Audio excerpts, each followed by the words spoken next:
Open Your Eyes is brought to you by the Belize Bank. Our country, your bank.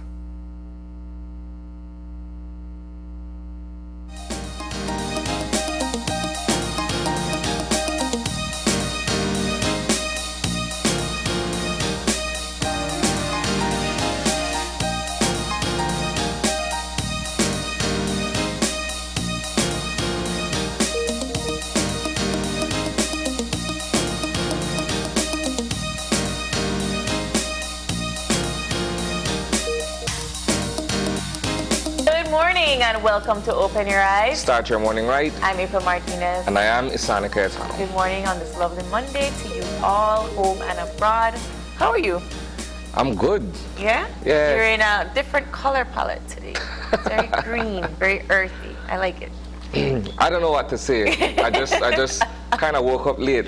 Oh, nah, you just threw on the first thing you said this morning. No. I'm kidding. I'm a very, very meticulous and detail-oriented person. Yes. I guess for a journalist. The fact that I woke up late has nothing to do with the choices and you know, that sort of stuff. I always find, I find it refreshing because I always assume that like for women, when we come up and we do these kinds of events, we have to prep. We have to make sure we know what we wear. We have to make sure we know how our hair is going to be the following day. Yeah. But I never really take into consideration what my male co-hosts have to do in order to get ready in the morning. Well, that's a good one. I always have an idea of what I want to wear on any given occasion, right? Yeah. It's a mental thing. And so whenever that time comes, I just go in the closet and I already know what I want. It's similar to shopping for me.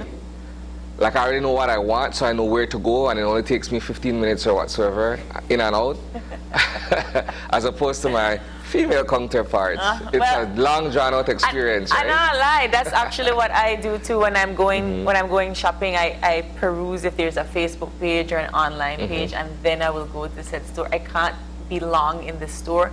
I don't like to take long trying on outfits and taking them off and doing it. That is a lot of time that we don't have. But I do have to mentally prepare. I have to make sure that in my head I have an idea of what's going to happen the following day or what I'm going to put on the following day.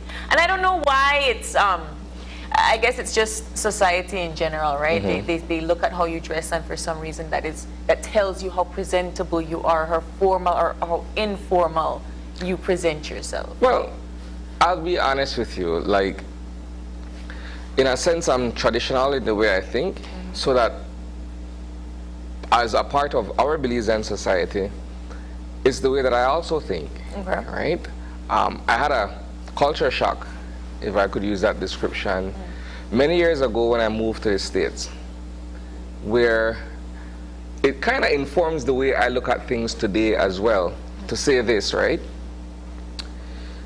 In Belize, we're so traditional and conventional, and conformity is a thing.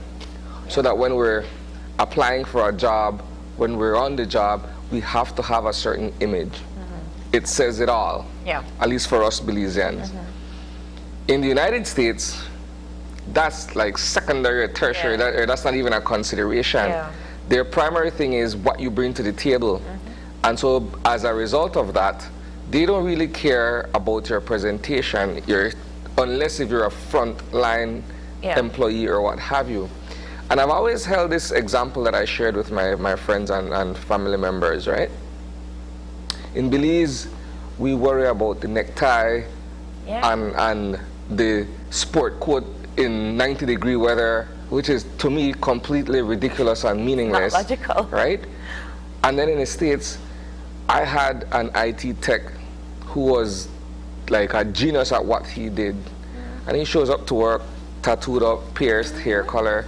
And the employers could care less about how he looks as long as he keeps the network running and he delivers what he has to. That's all they worry about. They don't care about anything else. And that is my way of thinking. And I don't know if it's because of the way we're being raised now in my generation, but that's 100% my way of thinking. I don't necessarily need, I don't feel then that the way I look is supposed to be primary to how But I in Belize, think. Absolutely. It's amazing. And going away and experiencing different cultures in that aspect, and then coming back home, and I had to have a completely different change of perspective coming back home, because in order for Belizean society to take me seriously in the workplace, I have to conform to certain things. I'll give you an example, April, a perfect example, right? I had only just returned from college abroad in the early mid-2000s thereabout, right? And because I had already transitioned this mentality where my image doesn't really match up to what I present and what I know and what have you, I applied for several jobs here. And me being nonconformist and anti-establishment, this was back in the day, right? I showed up to the job interview in jeans and a polo shirt, and you know, this is what I present, these are my documents, accolades, whatever it is, here it is. And I am almost 99.9% certain that I was glossed over because I did not wear a tuxedo and a necktie and all of that. I realized, but that's not the measure of my knowledge or what I bring to the table. That's just the look, you know? And well, when you're in the Belizean society, you can't be anti-establishment for too long. You'll be boxed out. Absolutely. So at some point, you still have to learn to, you know, you acquiesce. have to conform. I mean, maybe eventually it will change, but I find that refreshing in the sense that my first employer was not Belizean. And I was being interviewed in a space where I didn't even realize that I was, and then I got a job, but I was in like pajama pants and a shirt, and I just did it to give my 2 cents about the company. And then next thing I know is, Ms. Martinez, I want you to come and work for me. Good, and I'm glad you said that. I'll throw this in there quickly as well. I was reading an article on Google last week where employers of some of the Fortune 500 companies in the United States were asking their employees to show up to work the way they were during the pandemic, right? So that because a lot of the meetings were held virtually, people put on their tuxedo top and they're in short pants and slippers, right? Yes. And Guilty. so a great many of them showed up to work based on that request. But it speaks to like the counterculture though, where we're saying now, look, man, all of that is irrelevant. You were more productive during COVID, being at home and working from home, than you were if you were suited up and just lollygagging at the water cooler in the office. I mean, that is a great way to segue into eye opener. Just because it kind of goes hand in hand. I mean, that is great motivation for you as our viewers to take charge of the things that you know, your experiences, your intelligence, you know, your skills and your techniques, and apply that, because this comes afterwards, right? What's in here comes first. So let's segue into our eye opener for this morning, taken from dailyom.com. Coming together as a community provides a new dimensionality to our earthly experiences. Life in all of its fullness is happening right now. While our thoughts are sometimes elsewhere, beautiful opportunities and moments are being passed over and lost to the flow of time.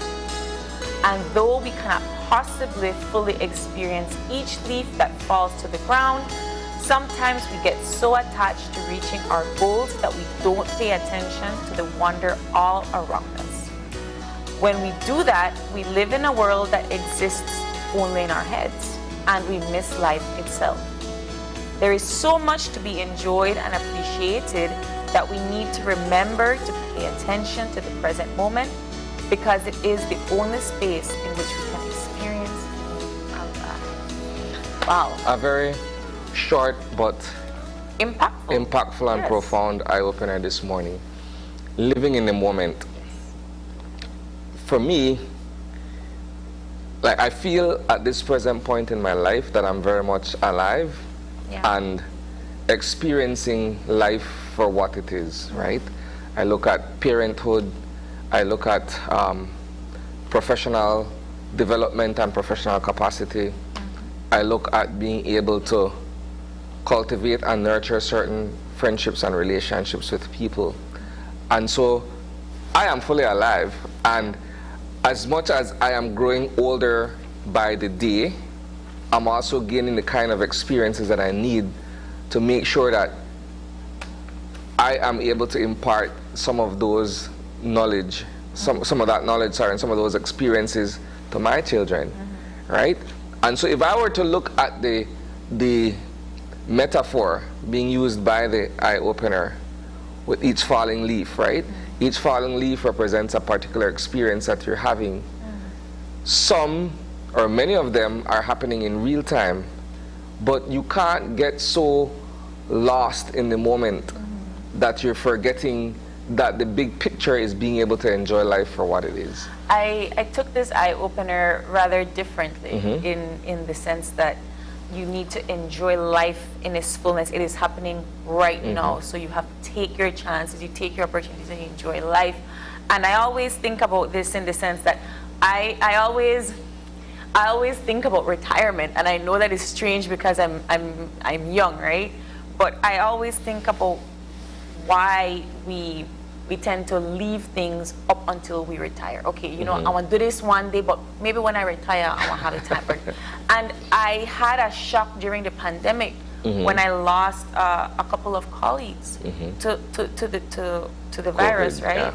And they had just retired, and they didn't even get to enjoy anything of what life had to offer. They gave their 55 years, 60 years of service, and you know, that was a shocking point for me, because I said, okay, I can't wait.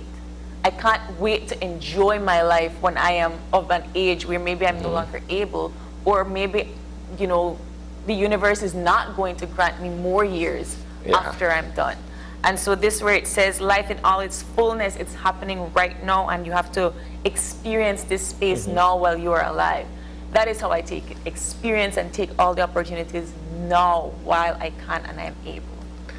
Like I said, I mean, it's fairly short. Yeah. But the profound meaning of being able to experience life in all the experiences, good and bad, it's in the here and now. It is in the here and now. And what is also in the here and now is our weather for this morning. And while we're getting our folks from the Met Service of Belize, I was explaining to Isani that I'm finding it very odd that the flooded waters have not come to the Belize Valley as yet here in the Belize district. We spoke with a few people towards the end of last week. Those who live in the Crooked Tree area, those who live in the river valley proper. So you're talking about Bermudian Landing, you're talking about Scotland, Half Moon, you're talking about Rancho and all these other communities along the Belize River. And they, along with officials from NEMO, are anticipating that sometime this week, in the early part of this week, the waters will be here. All right, well, let's see what the folks have to say. Good morning. Good morning. How are you, Chief? I'm doing good, thank you. All right, well, we are here for you to give us this update this morning. Tell us the general situation for today. Okay, relatively dry conditions will prevail today and tomorrow. So we can expect mostly sunny skies today, partly cloudy tonight. Showers will be isolated, with isolated thunderstorms developing over the mountains this afternoon and in the south tonight. Okay, and how does that affect our marine conditions? Let's talk about our winds. Okay, winds will be light, easterly to southeasterly, 5 to 15 knots, and seas light to chop. Okay, and our temperatures, highs and lows? Okay, highs today will be 88 along the coast, 92 inland, 81 up in the mountains. The lows tonight, 81 along the coast, 73 inland, 68 up in the hills. Okay, and our outlook for Tuesday and Tuesday night? Okay, for tomorrow, Tuesday night, mainly fair, continuing mainly fair, with only isolated showers or thunderstorms. Okay, what about our advisories and warnings? Okay, so we continue with the flood warning for communities along the rivers in the central Belize. Yeah, that's about it. But warning for communities along the rivers. Okay. And any update on our tropics? Okay, the tropics have gone quiet at this time, and we hope that it continues that way through to the end of the season. So tropical cyclone formation is not expected during the next couple of days. In terms of the flood warning and so forth, are you talking about the communities that would normally be prone to flooding, like Crooked Tree and so forth? Right, that's the exact area that we're talking about, mainly along the Belize River coming down. All right. Well, thank you, Chief, so much for that update. We'll be in touch. You're welcome. Have a good day. Bye. Okay, you too. All right. Well, there you have it. I like the fact that he says there's no activity happening right now in the tropics. We need to rest for a little bit. Yeah. We need some time.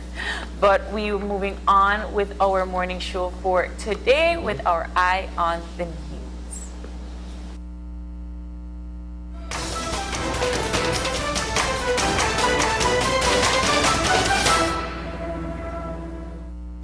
So quite a few things I'd like for us to touch on in our brief discussion this morning, the Eye on the News segment. The first thing I wanted to start with happened over the weekend here in Belize City with the graduation ceremony, the commencement ceremony held by the University of Belize. Not only because the graduating class is, in some cases, entering the workforce, and in some other cases there are already people who are working who decided to qualify themselves academically. Not only for that purpose, but for the pleasant surprise, if I could describe it as such, where two Belizeans who are outstanding in their own right were conferred honorary doctorate degrees during the graduation ceremony. And those two individuals are Lord Rayburn and Said Musa. Right? Now, Lord Rayburn, I'll say this, and I'll say this only for a pun. It's the year of our Lord. Right? It is. I say so because earlier in the month of September, Lord Rayburn, Gerald Rayburn, was recognized by the government of Belize via NICH and all of its partner agencies as an outstanding Belizean in terms of his contribution to music and culture. Right? And so, by extension, he has also been recognized formally by UB enough for them to present him with this honorary doctorate. So he's now Dr. Mighty Lord Rayburn. Yes, absolutely. And All I say hail so, indeed. Yes, and I say so fondly. Yes. Now the other individual, no stranger to Belizean life, our two-time former Prime Minister, Right Honorable Said Musa, was also formally recognized for his contributions to Belizean society by way of politics and what have you. And so this is also another proud moment where we're recognizing Belizeans who have, in one way or another, impacted our small society. All right, and so with that, I'd like to formally acknowledge the UB and its administration for being able to recognize and confer upon these gentlemen these doctorates. I absolutely agree, and I would like to also take it a step further in saying that in respect to Dr. Lard, you know, one of the lessons that I think we have learned as Belizeans is that we shouldn't wait until our great legends are gone to give them. Wait till the man dead for telling good. Right. So and we've had that. We've lost so many great Belizean legends in terms of music and arts and politics, and we never really gave them the well-deserved recognition. Right. So I applaud this because, yes, it's the year of our Lord, but rightfully so, it shouldn't have been this year. It should have been a gradual recognition for all the years of service. So, and as well, the same goes for Said Musa. He was not able to attend the actual ceremony, but Honorable Karim Musa gave remarks on his father's behalf, and it was well said and it was well enunciated. But he also gave a a short speech in form of video, you know, to say thank you and so on. Yes. And then Dr. Lord was actually there, and I told his son I've never seen him without his hat. And for a brief, short 5 seconds, he took off his fedora and he was able to put on to don his graduating hat. His graduating cap. It was wonderful. It was lovely to see, and I half expected a performance, but you know, he walked up on stage. They provided him with the regalia and so forth, and he came back down. So it was a lovely event to look at, and congratulations to them both. Right. So we segue from that to, unfortunately, tragic circumstances where on Sunday morning it was confirmed that Police Constable YWCA Arzu, who had been shot on Thursday night in Dangriga, sadly she passed away yesterday. And I'm not certain where the police department is with its investigation into what transpired that night.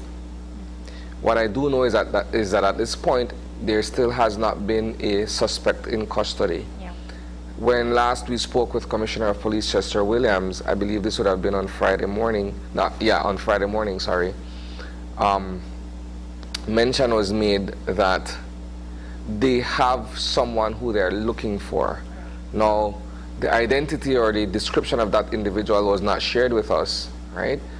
I know that the family as well as the colleagues of PC Arzu are waiting to see where the department is in respect of its probe as to what transpired, who they are now looking for, and how quickly that they can bring this individual to justice. Okay. There was another individual who was shot along with PC Arzu. This person is on the path to recovery. He may have been, by all indications, the intended target of this deadly attack.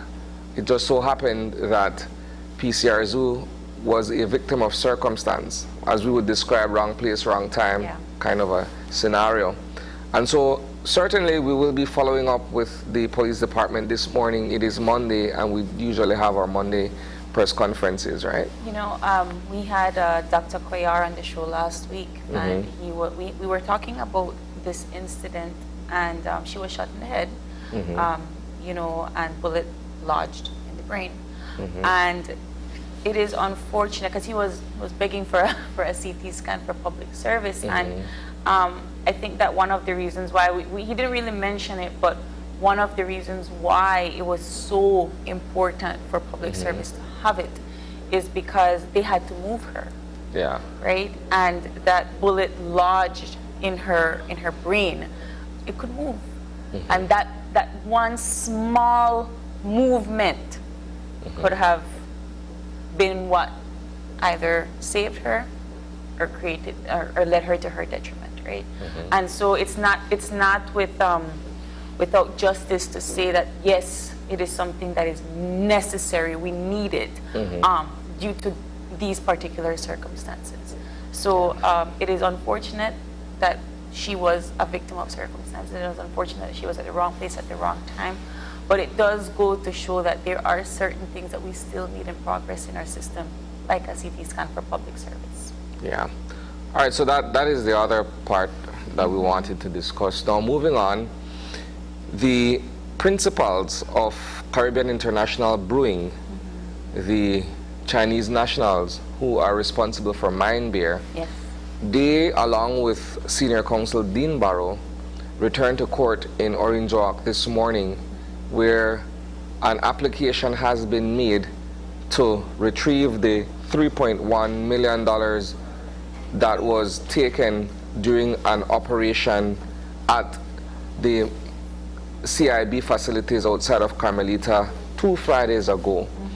As we've reported, there was a raid that was conducted, a multi-agency effort between the police department, the immigration department, the financial intelligence unit, as well as the anti-trafficking persons unit, right?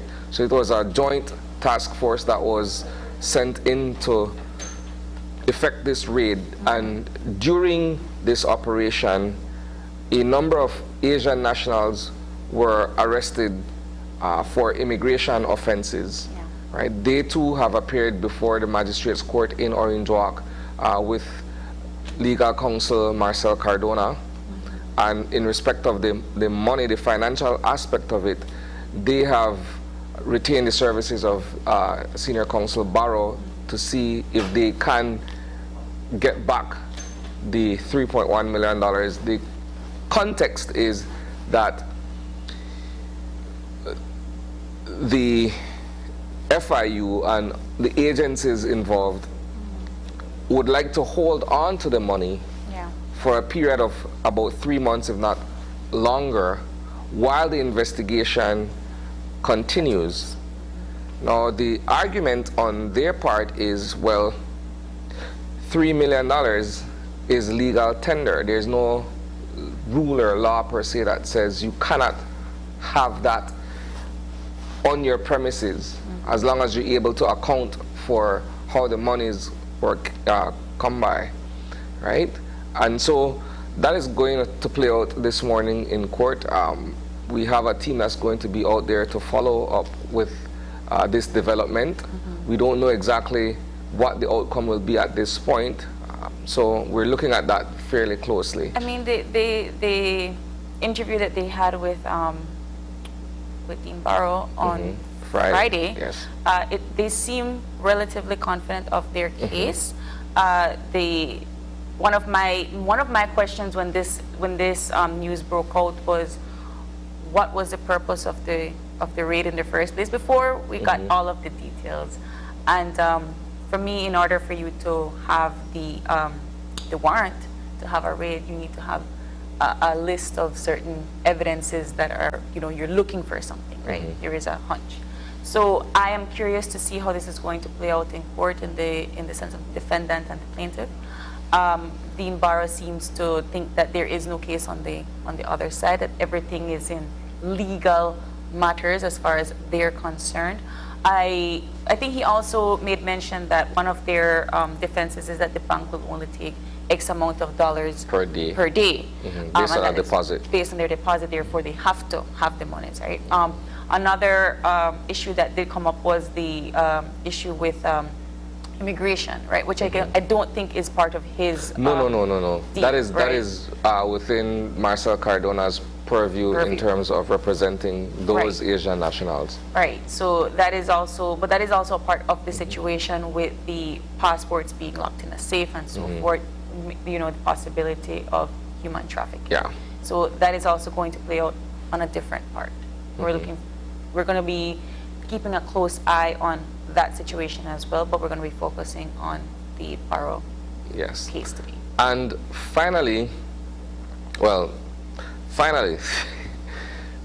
the House of Representatives meets today, and as we had alluded to last Monday, notwithstanding the fact that the sitting had been postponed, as we had alluded to last Monday, while the purpose of the House meeting was not to discuss flood relief and emergency that's related to the weather phenomenon that we've experienced last week, I'm almost certain that perhaps on adjournment there will be the discussion as to what's going to happen in terms of government's continued response to the flood situation. As we discussed earlier, there is an anticipation that those flood waters are headed down this way, and it's only a matter of time.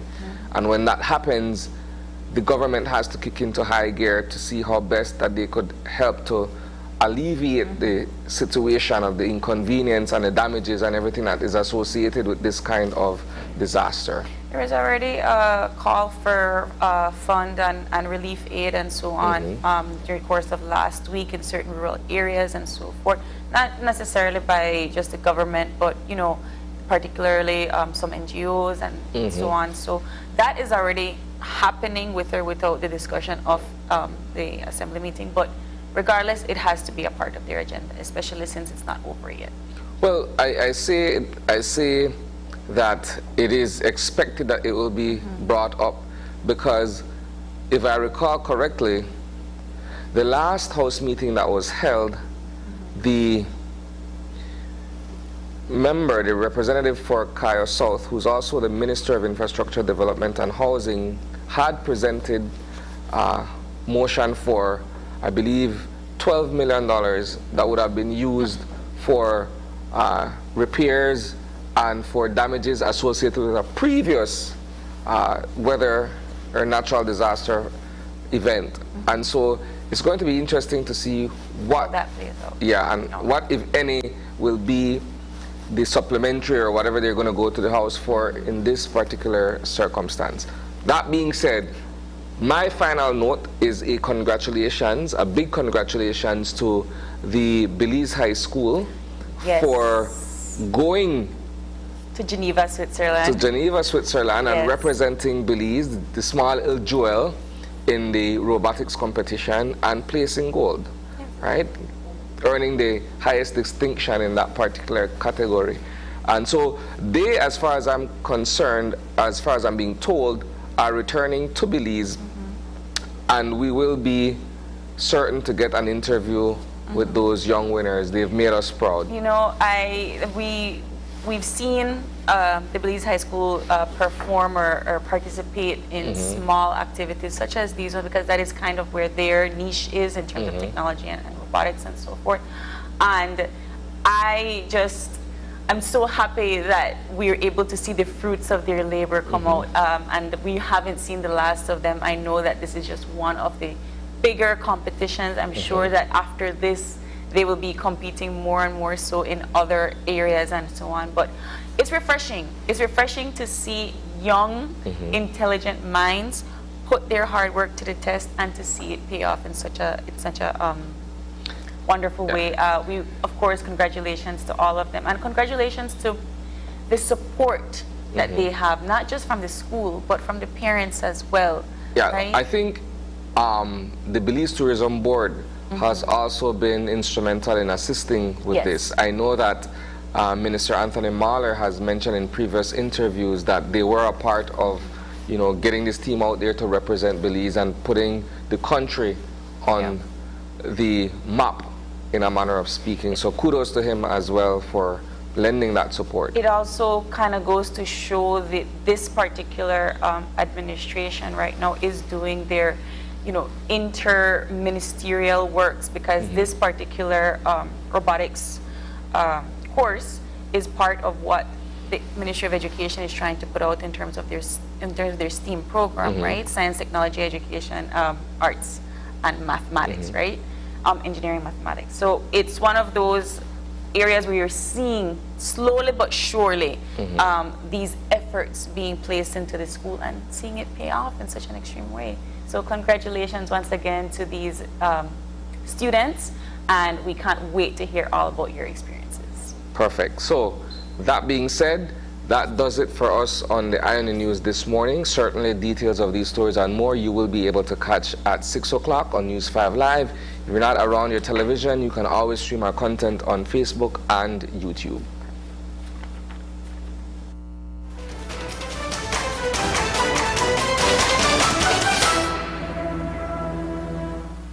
All right, and we get moving with our show for this morning. We have 3 lovely conversations lined up for today, beginning with the Ministry of Rural Transformation. They're going to be here to talk to us about their collaboration with the Ministry of Home Affairs to conduct rural safety and security initiatives, and the ministers will be joining us to tell us more about these initiatives. So we'll have them here this morning. Our second conversation of the morning is with the contestants for the annual Miss Y pageant. So we're going to have a few teenagers joining us this morning to discuss their foray into this competition. They're younger than you and me, I promise. And wrapping things up, we will have with us in studio our friends from Scratch and Win, their new tickets and how customers can purchase these new tickets. They'll be in studio to talk to us all about it. So you don't want to miss that. But before we get into all of this, we will take a very short break and we'll be back with more live on 5. This is Open Your Eyes. Stay tuned.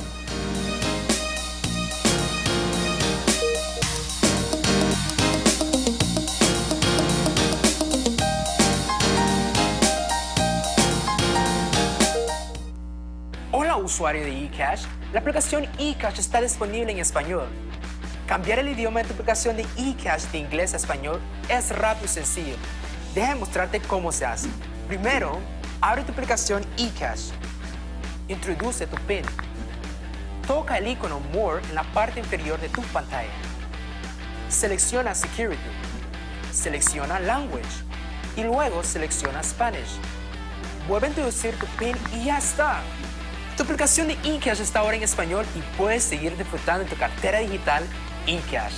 La aplicación eCash de Belize Bank te hace la vida más fácil.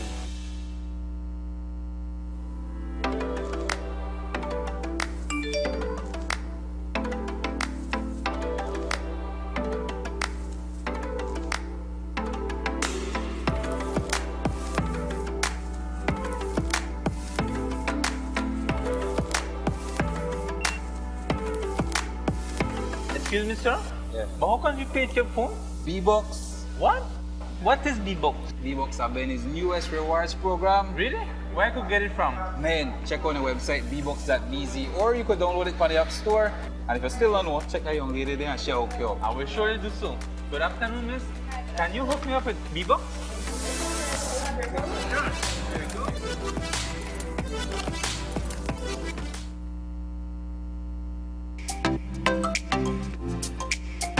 Everyone, including our elderly, needs to stay connected with their loved ones.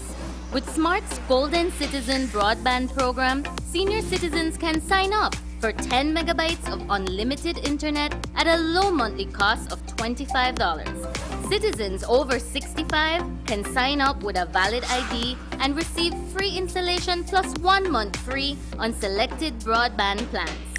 Visit a Smart showroom near you for more information on how you can enjoy Smart's Golden Citizen broadband program. Smart, bringing people together.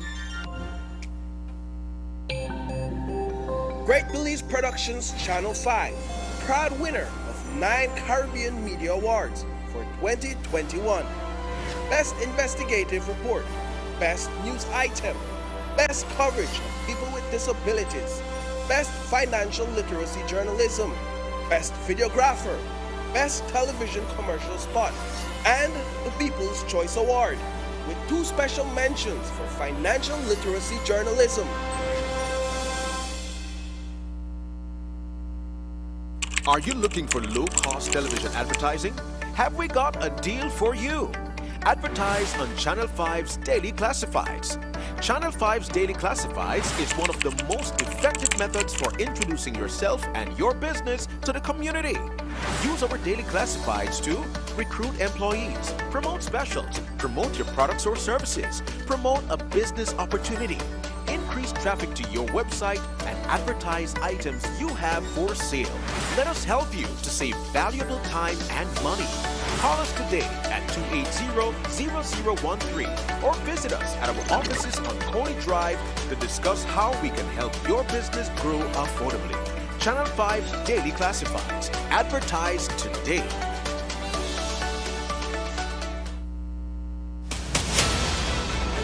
Dwayne Moody, Isani Cayetano, Marian Ali, Paul Lopez.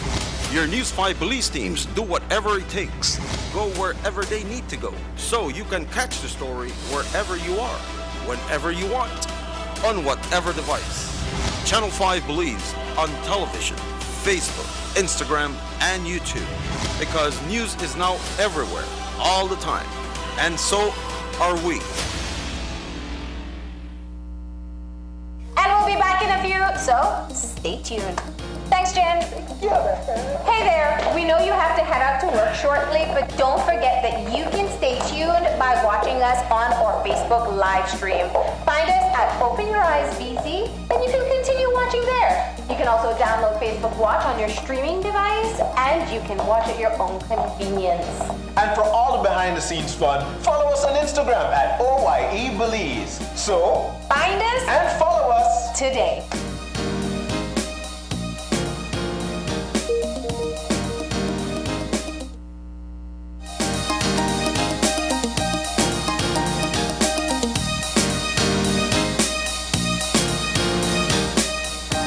And welcome back.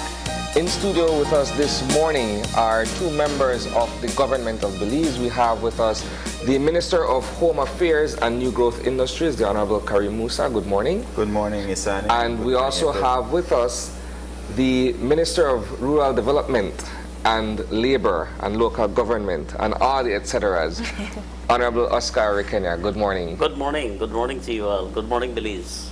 So, this morning, the purpose of our conversation would be to discuss the joint effort between both ministries in respect of rural security. What I wanted to do before we get into that conversation, nonetheless, is deal with a few other housekeeping matters. I'll begin with you, Minister Musa. Two things. One, the conferral of the honorary doctorate on your dad, Said Musa, at the UB graduation is one. And the other, in your capacity as Minister of Home Affairs, to share with us from your end the issue that has taken place within the department in respect of the death of PC Arzu. So you can take either one first. Yes, thank you very much, Isani. Indeed, Saturday was a very huge honor for me.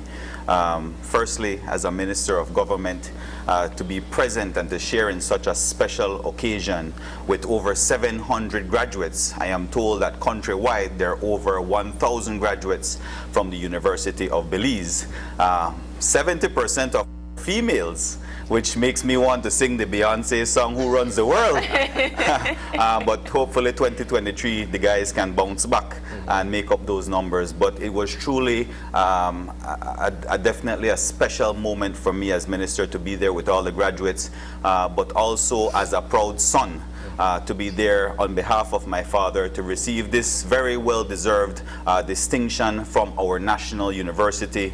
And as the Right Honorable Dr. Said Musa said, no Harvard, no Cambridge honor could even match up to an honor like this coming from the University of Belize. So we're very grateful as the family for this recognition, and of course he is extremely grateful as well. Perfect, well said. Let's move now to the tragedy that has befallen the Belize Police Department with the shooting death of PC Arzu. Yes, as you know, last week, Isani, a very unfortunate incident took place in Dangriga, whereby two individuals were shot. One of them is our beloved PC Arzu, who lost her fight. We know she was valiantly fighting for her life over the last few days. We in the ministry and the police department and the nation collectively have been hoping and praying for her speedy recovery. Unfortunately, she could not make it, and so we are all very much mourning the loss of PC Arzu.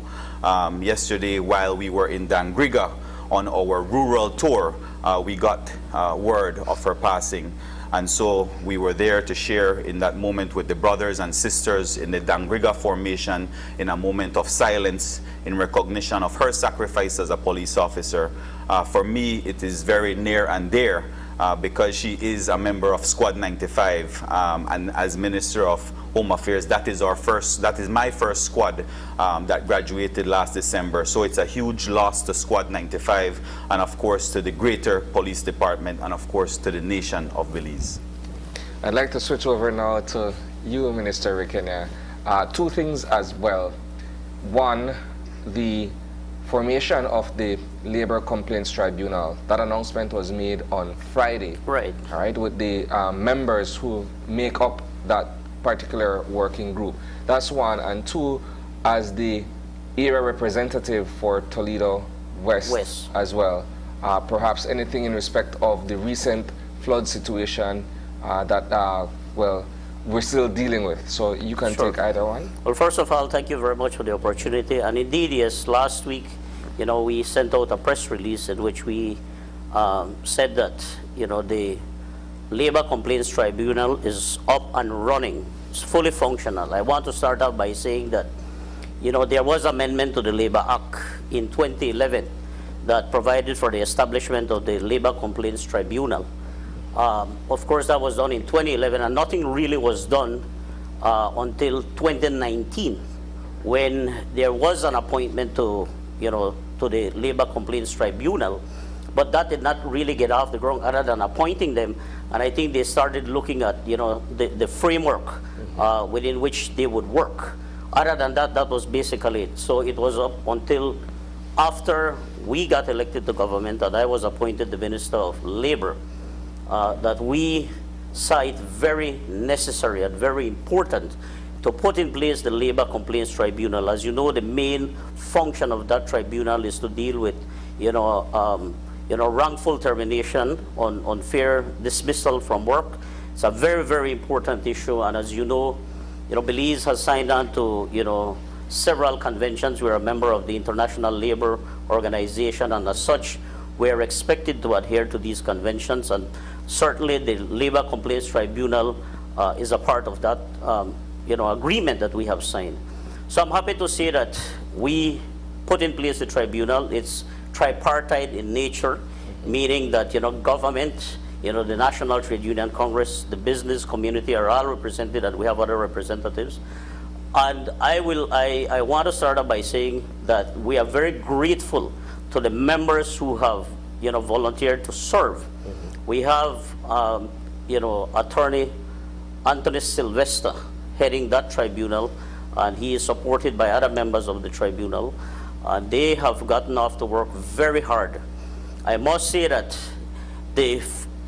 last year they spent much of their time putting in place the procedural manual, agreeing how they would go about carrying out their duties and functions.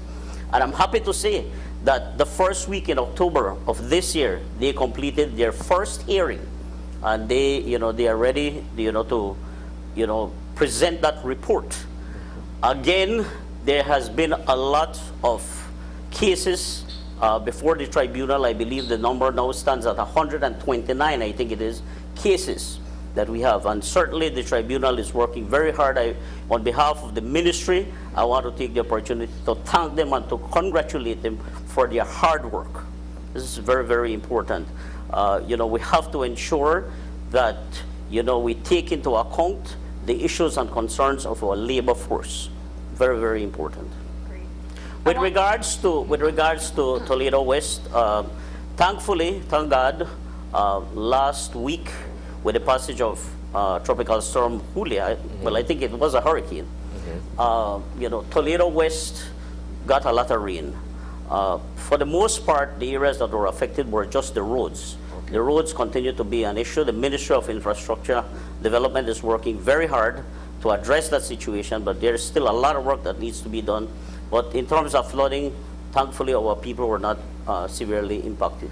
I like that you touched on the roads situation, because that's kind of where my question was leading to, in terms of your collaboration with safety and rural transformation. A lot of the crime that has been happening lately has been spread out throughout rural areas. I want to start with you, Minister Musa. Can you tell us briefly or give us some stats on the progress in rural crime activity for the past several years, and how your ministry is looking to help the rural development? Certainly. Whenever we think of crime, especially coming from the commercial and media capital of the country, we tend to look at crime solely from a Belize City perspective. But what we have been noticing over the last few months is certainly a shift. There is now an uptick in more rural crimes. For example, I know that August and early September were fairly quiet months for the entire country of Belize when it came to violent crime. But after the 21st of September, after our celebrations, we saw an uptick. And what we have noticed towards the end of September and the first half of October is that out of the 11 murders, 8 of them happened out district, and a lot of them happened in rural communities. And so we are seeing now where a lot of the crime, the deviant behavior and criminal elements are moving outwards. And so we have to look at it, zone in from a village perspective, from a town perspective, and from a district perspective. So what we have done, you oftentimes hear us discussing this multi-sectoral approach. When we look at Belize City, we are working very closely with the Ministry of Youth, the Department of Youth Services. We're working closely with the Ministry of Education and the Ministry of Human Development.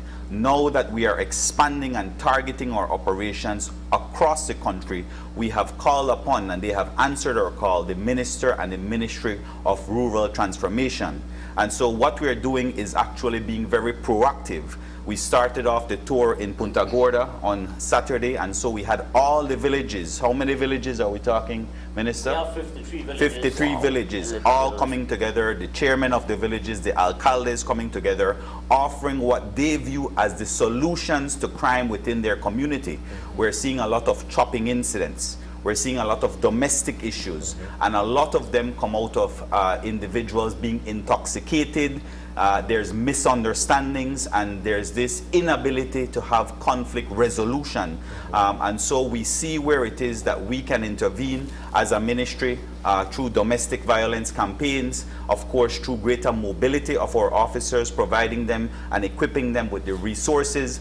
But at the same time, the purpose is to empower the village leaders to take an active role, because a huge part of this is recognizing that crime is just not a police problem, it is all our problems. It's a social issue. So yes, while it is that police are there to arrest and investigate and charge and convict individuals, we have to do greater in terms of preventing these crimes from happening. And what better way to do that than in unity with the village leaders and the town leaders. And so it's a quite remarkable engagement. I was there yesterday along with Minister in Dangriga, and we had all the village leaders come out, and it was truly encouraging to hear all the success stories as well, because a lot of the village leaders were actually saying how well their police officers in their communities have been performing. So for me as minister, that is truly encouraging, but at the same time we recognize they need greater resources in terms of mobility, visibility and patrols. That is something we're going to work on, and of course working along with the electricity company to get greater lighting in those areas that need better lighting. So truly it has gotten off a very positive note, and again we're being proactive in fighting crime rurally as well. I want to acknowledge that you did mention that it is a collaborative effort in terms of you have the Youth Service Department, you have Ministry of Education and so forth. It's no secret that when it comes to the rural development, it was left behind. And when it comes to things like access to electricity, access to drinkable water, access to school, because you have to be able to have a proper road to go to school, how are we seeing these particular areas that need to be improvement? What are we doing? Because like you rightfully mentioned, it's not just a police matter. The fact that they don't have electricity extend to numerous problems. So then how is your ministry tackling these issues? But certainly we have to tackle it, we have to approach it from a very holistic point of view. And that is the reason we have taken this approach. I think it is very important to start off with by acknowledging the facts, the statistics, that we have a little over 50% of our population living in the rural areas. And certainly the rural areas, has been left behind to a great extent. The infrastructure, health services, educational services, among many other services, really need a lot of support. And I want to say that part of our commitment under Plan Belize was really to look at the rural area, to put in place a very holistic, strategy, to ensure that we can bring up to par the rural area so that we can engage, the citizens of the rural area who for the most part are engaged in very productive activities in agriculture, in certainly, ensuring that they can feed the nation. But when we look at the rural area, we're talking really the entire economy. We're talking agriculture, we're talking, jobs, opportunities, we're talking health, education, water services, among others. So one of the first things that we are doing as the Ministry of Rural Transformation, we are currently working on developing a national rural strategy. We don't have one. And that is the first step we are engaging right now. We are putting in place that plan. And certainly we're looking at how we can collaborate with other ministries. Minister was very right. We have to approach it from a very, multi-sectoral approach so that we can engage everyone in this process. That's very, very important. Currently, I will say to you that we are working very hard to ensure that we can have access to potable water for our citizens. Very, very important. Since we took over the ministry, there's significant work, in terms of drilling for new wells for farmers, drilling new wells for new water systems, certainly, cleaning existing wells. I was really surprised last week when we were talking to our technical people. We have literally gone in and airlifted, pulled out all, pumps across this country. We have serviced them and they are up and running, something that was never done for many, many years. Many years. I want to say that, for instance, education. I'm happy to say that under Plan Belize, we committed to put in place the Rural Education Fund. That is in place. Students now have better opportunities, to be able to go to high school, to be able to go to the university. If it is that they cannot pay for their fees, there is support, there is assistance. Of course, we will never have enough, but we need to make sure that we continue to grow that fund. And Minister Francis Fonseca has been very committed, to education. In agriculture, we are seeing the support, to farmers out there, to ensure that they can engage in productive activities so that, we can feed this nation, we can become self-sustainable. So that's very important. And today, we are now engaging in this national security, in looking at, how do we improve, security and safety in our rural spaces. Right. This has never been done. For the most part, over the years, there has always been kind of like an urban approach to rural development. And that does not work. There's a complete mismatch. And that is why we are saying that for us, the most important thing is to develop a national rural development strategy. I was going to ask more about your different forms of collaboration with other entities, because, how can I report a crime if there is no service that I could call to report the crime? Right. And even if I do manage to get some sort of service, it's already an hour, 2 hours. How can they get to me on time? How can I be assisted? And it just doesn't go with crime. It goes for emergencies as well, medical and so forth. So what other collaborations? Those are some of the issues that have come out so far during both consultations in Toledo and in the Stone Creek district. Certainly, we need to look at how do we improve communication in the rural areas. Right. One of the things that, we have to do for us in the rural areas is to ensure that we can get electricity to those communities that do not have electricity.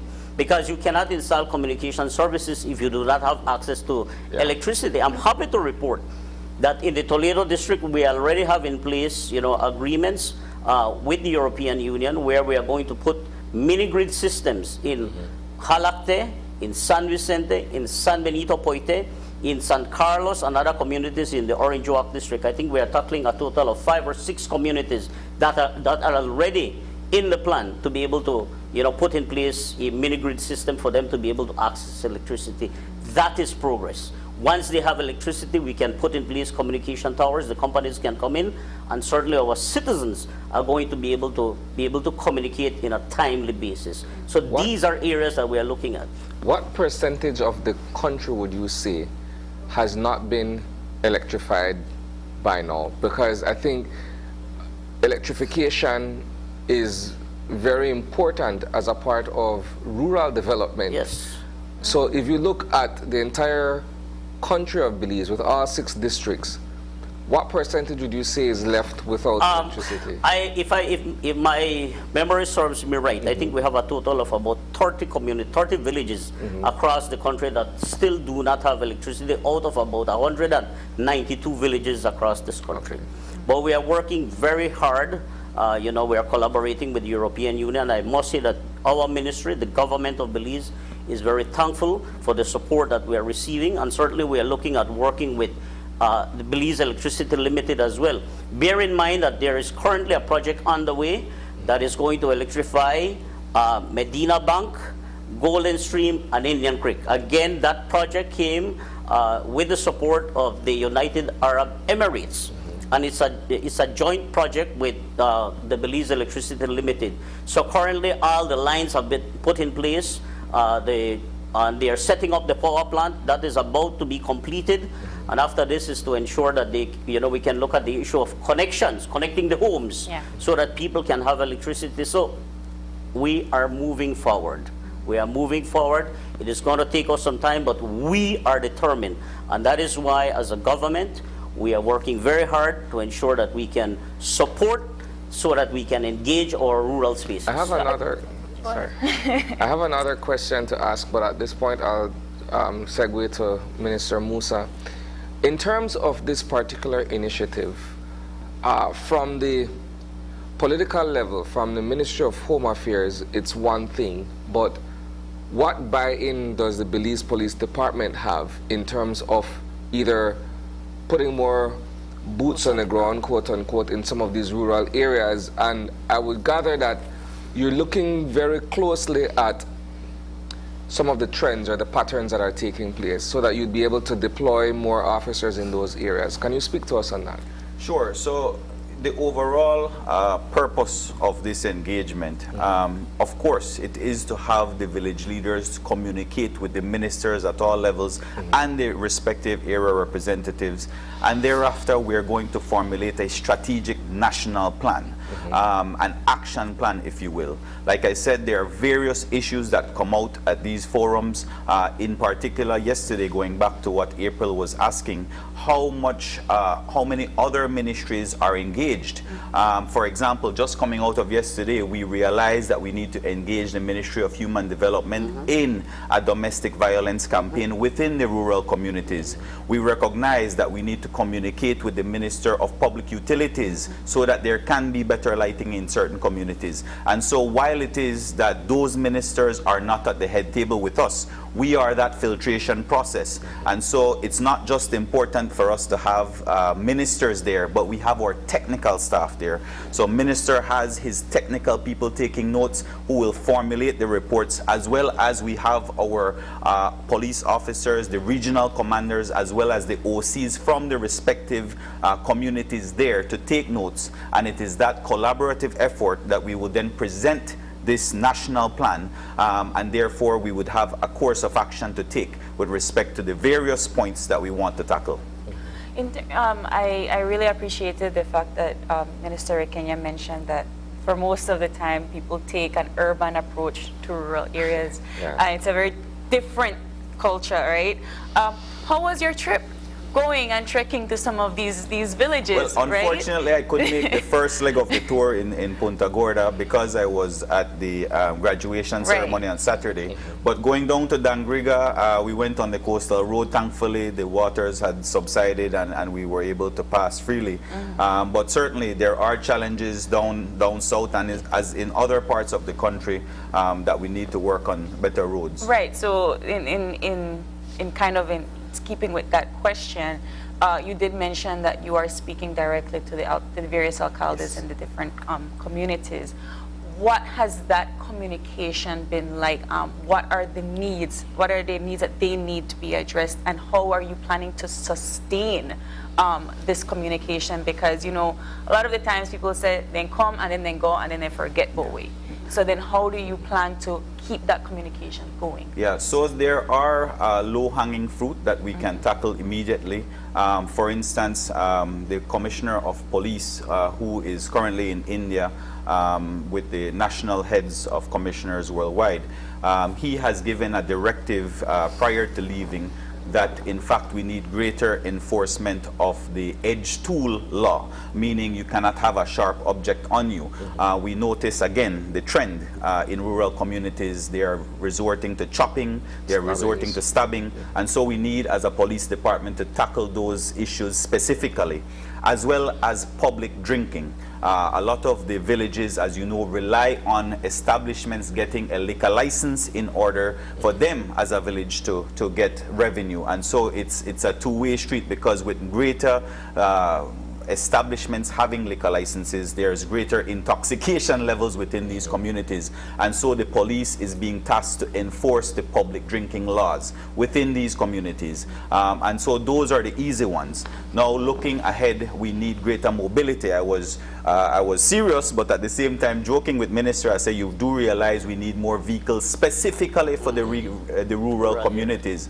And so after this, I am almost certain that part of our report will require accessing more motor vehicles, more motorcycles, more bicycles within the rural communities. And so we will be going to Cabinet with that very specific request. Yeah. Because as we always point out, whenever we get motor vehicles, we always send them to Belize City or to Belmopan, when in fact there is that need within the rural communities. So it will be specifically for those rural communities. We can't divert those resources to Belize City or to other urban areas. So those are the types of things, and substations and greater patrols. Those are the things coming out from these meetings. I just wanted to add very quickly that, you know, it's certainly very heartwarming, you know, to see how the leaders were engaged.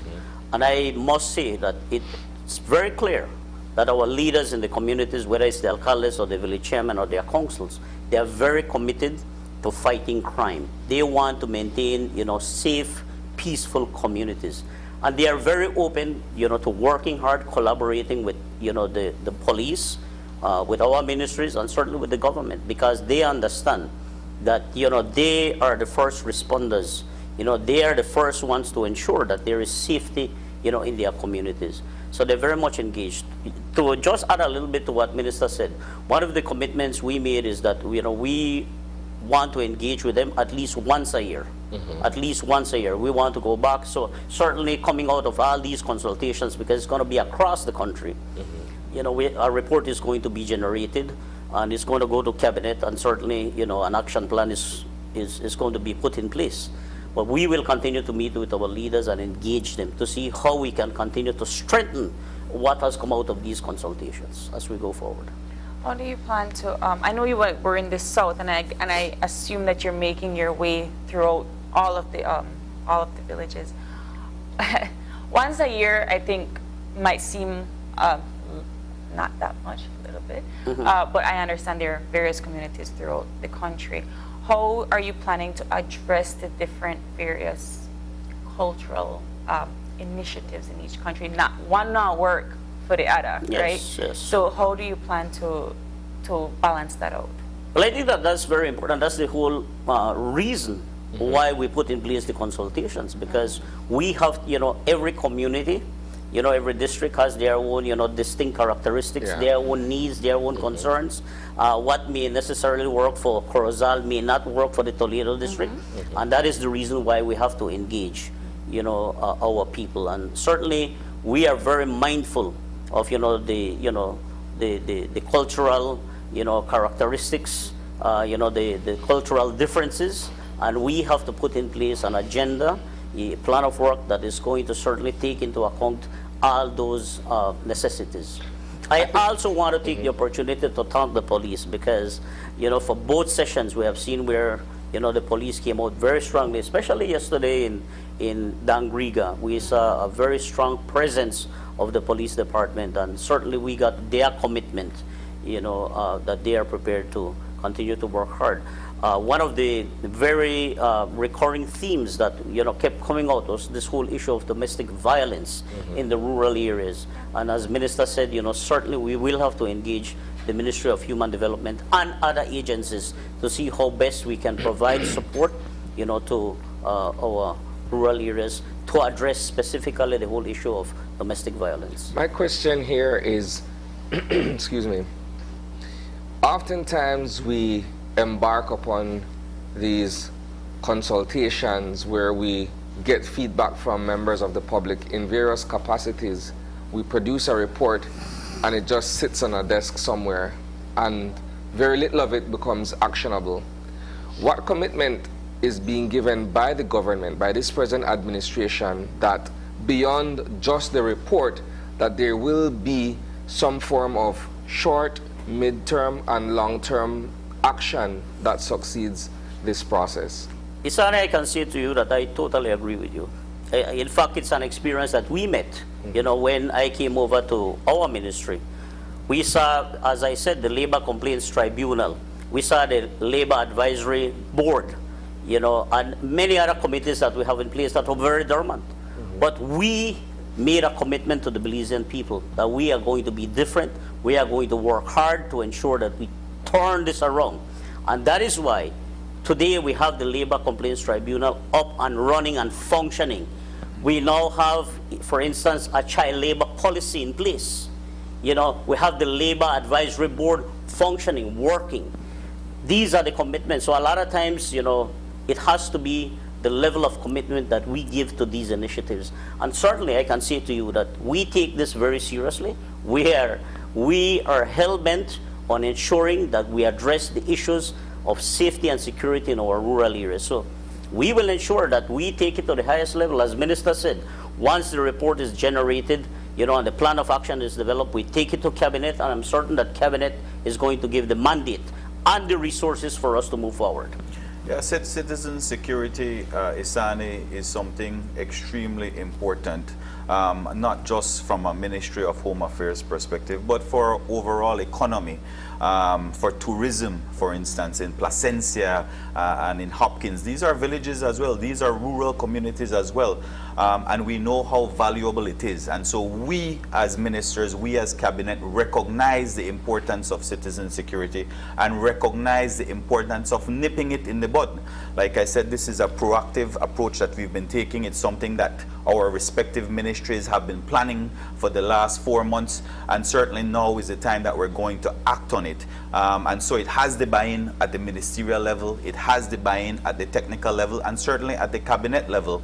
And in terms of seeing results and action, I think you can just look at Belize City with the LIU approach that we've taken, the multi-sectoral approach, getting the Ministry of Education to issue 40 scholarships to ITVET for at-risk youth, executing a very successful basketball tournament that spanned a period of 6 months, and that was in collaboration with the Department of Youth Services. And so there are all of these collaborations taking place, and certainly actions that are showing results. And definitely, like I said, there is that new recognition that deviant behavior is now taking place in rural communities, and we must act swift and we must act now to nip that in the bud.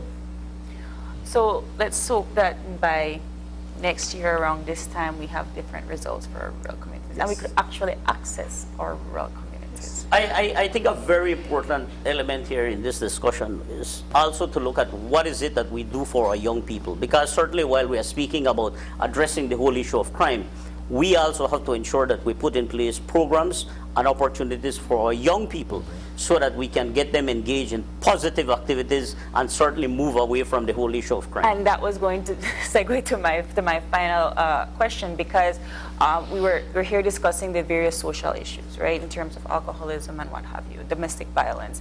But these all stem from not having opportunities and not having resources, not having the opportunities to have jobs and so forth.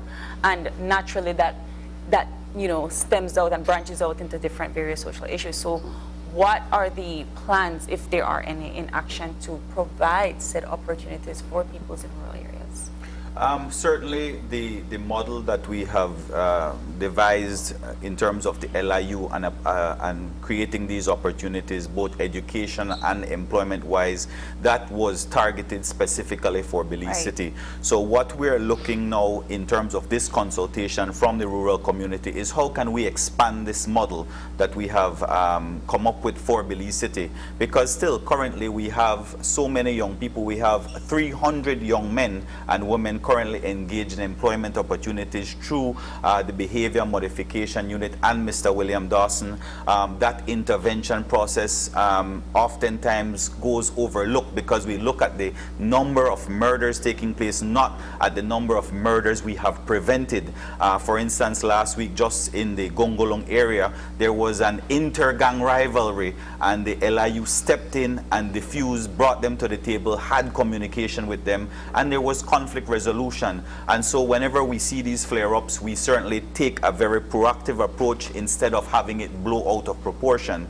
And so, like you rightly said, employment opportunities, educational opportunities, all of these things will help to alleviate the crime problem, and that is what we have done in Belize City, and hopefully what we can do across the country after this rural consultation. I also want to pick up the Minister Rodwell Ferguson, the Ministry of Youth, because currently there is a program in which they are setting up youth hubs all across the country, in which young people will have an opportunity to be able to get engaged in positive activities. We certainly need to look at how we can strengthen and support the IT vets. One of the big needs in this country, especially for young people, is really for them to develop their skills.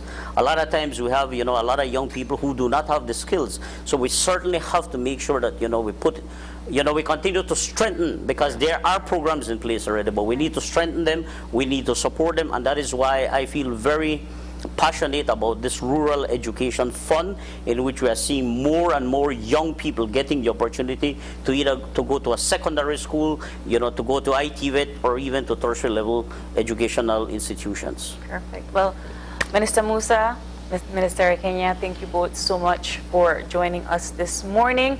We hope to hear positive outcomes from this plan.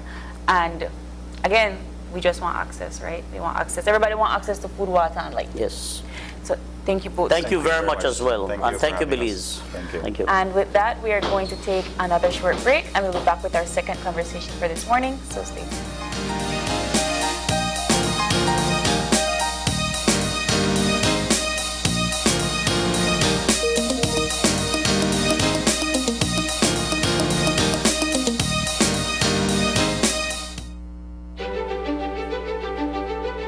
Technology is ubiquitous, and it's transforming how, when, and where we work. Full-Tech Systems is placing award-winning devices in the hands of information workers, allowing them to work without compromise in a world without wires, to innovate, create, and to maximize productivity anytime, anywhere, satisfying the needs of the desk-centric remote and field worker and every other worker in between. We are providing the industry's best devices to businesses going through the process of digital transformation. Partner with us today to provide the solutions that will allow your employees to work effectively and efficiently to enhance your customers' experience.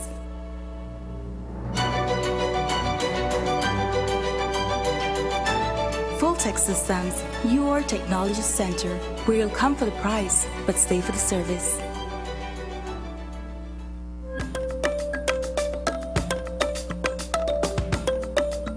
¿Reúnes los requisitos para la amnistía 2022? Esta es tu oportunidad de aplicar. En el sitio web www.immigration.gov.bz encontrarás una lista completa de todos los documentos necesarios para la amnistía según los criterios para los que eres elegible. Asegúrese de reunir todos los documentos generales y de respaldos necesarios y las traducciones necesarias. Haz tu cita en línea con cualquiera de nuestros centros de registro a nivel nacional. Ahí presentarás tus documentos y completarás las entrevistas requeridas. Después, se te entregará un recibo de aceptación. Mientras esperas una decisión sobre tu solicitud, puedes seguirlo en línea y saber cuándo será el pago en la oficina de tesorería del gobierno más cercana. Una vez completa, recibirás tu tarjeta de residencia permanente que muestra tu estado legal en Belice.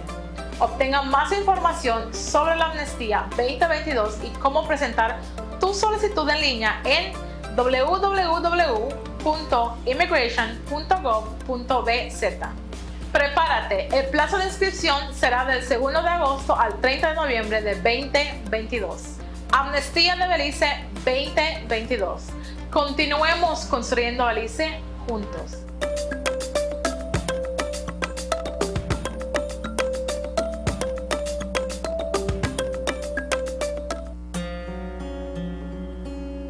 Life can be tough when a loved one suddenly departs. Dependents of the deceased are sometimes left alone to pick up the pieces and may be stranded financially. Fortunately, the Social Security Board provides survivor's benefit to ease the burden. Survivor's benefit is paid to a widow or widower, children under 18 years, or up to 21 years if attending school, or dependent parents. A survivor's benefit can be either a grant or a pension. Want to know more about survivors' benefit? Visit our website or contact any of our offices to have someone assist you. Also, be sure to visit our Facebook page and give us a like to stay informed. Social Security Board, safeguarding you, your family, your future. Great Belize Productions Channel 5, proud winner of 9 Caribbean Media Awards for 2021. Best Investigative Report, Best News Item, Best Coverage of People with Disabilities, Best Financial Literacy Journalism, Best Videographer, Best Television Commercial Spot, and the People's Choice Award, with 2 special mentions for Financial Literacy Journalism. Are you looking for low-cost television advertising? Have we got a deal for you? Advertise on Channel 5's Daily Classifieds. Channel 5's Daily Classifieds is one of the most effective methods for introducing yourself and your business to the community. Use our Daily Classifieds to recruit employees, promote specials, promote your products or services, promote a business opportunity, increase traffic to your website, and advertise items you have for sale. Let us help you to save valuable time and money. Call us today at 280-0013 or visit us at our offices on Coney Drive to discuss how we can help your business grow affordably. Channel 5's Daily Classifieds. Advertise today.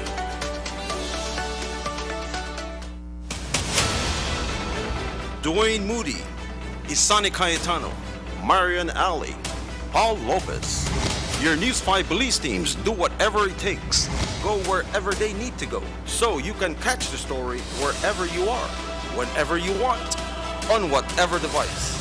Channel 5 Belize on television, Facebook, Instagram, and YouTube. Because news is now everywhere, all the time. And so are we.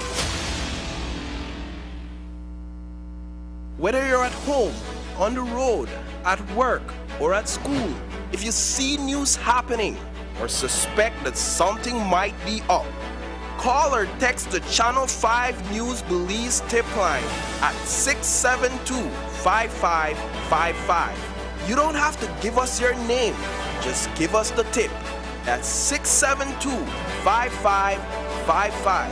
Call or text us so we can check it out.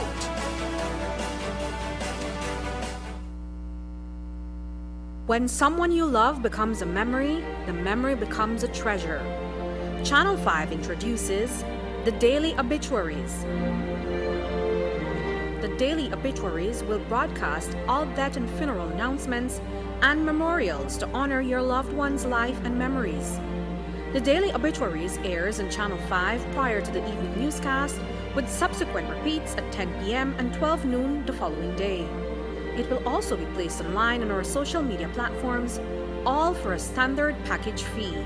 Celebrate their lives and memories with Channel 5's Daily Obituaries. Honor in life and reverence in death. And we'll be back in a few, so stay tuned. Thanks, Jen. Hey there, we know you have to head out to work shortly, but don't forget that you can stay tuned by watching us on our Facebook live stream. Find us at Open Your Eyes BC, and you can continue watching there. You can also download Facebook Watch on your streaming device, and you can watch at your own convenience. And for all the behind-the-scenes fun, follow us on Instagram at OYE Belize. So, find us and follow us today.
reduce your risk of viral illness like the flu or the coronavirus. Wash your hands frequently with soap and water or with an alcohol-based hand sanitizer. Cover your nose and mouth when coughing or sneezing with a tissue. Throw away, then wash hands immediately. Avoid close contact with anyone who has the cold or flu-like symptoms. If you become ill, please visit your doctor or nearest health center and share your travel history.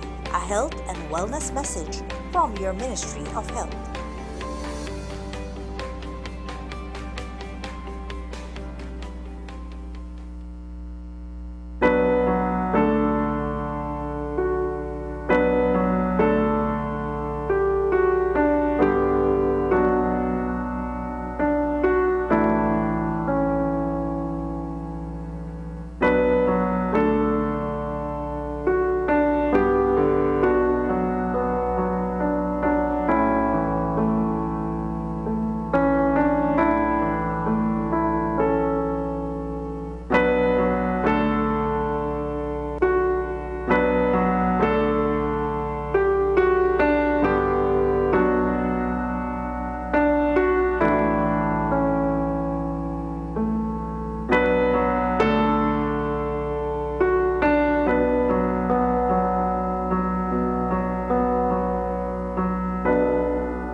Kadilesa Albert Itorlube.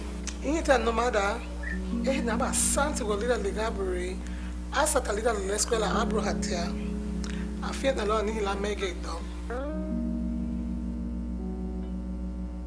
Time out. Weri hali anigi beli habusa rogrigi awena mohaya hagamro duniwa irahia. Baro badan. Ayano haba hama bisanigu. Demele badugunile. Bide haba lida leredoroniwa hagamredoniwa irahia.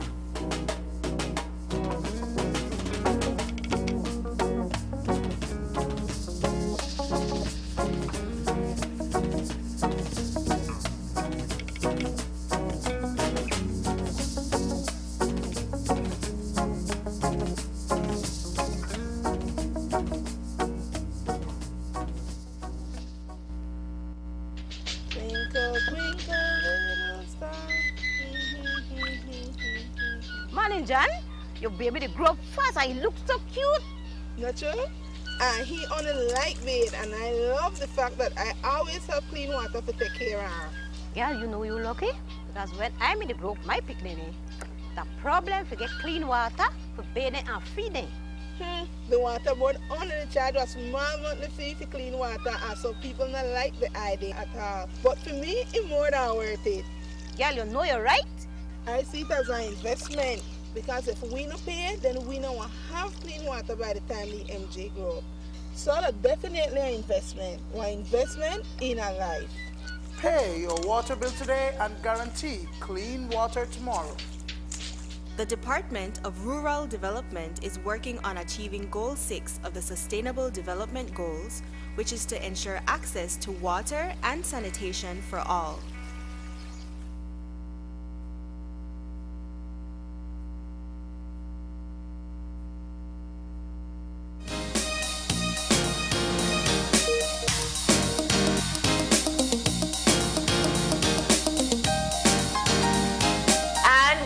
Back with our second conversation for this morning, and if you're joining us right now, we have the ladies from the Miss Y competition pageant.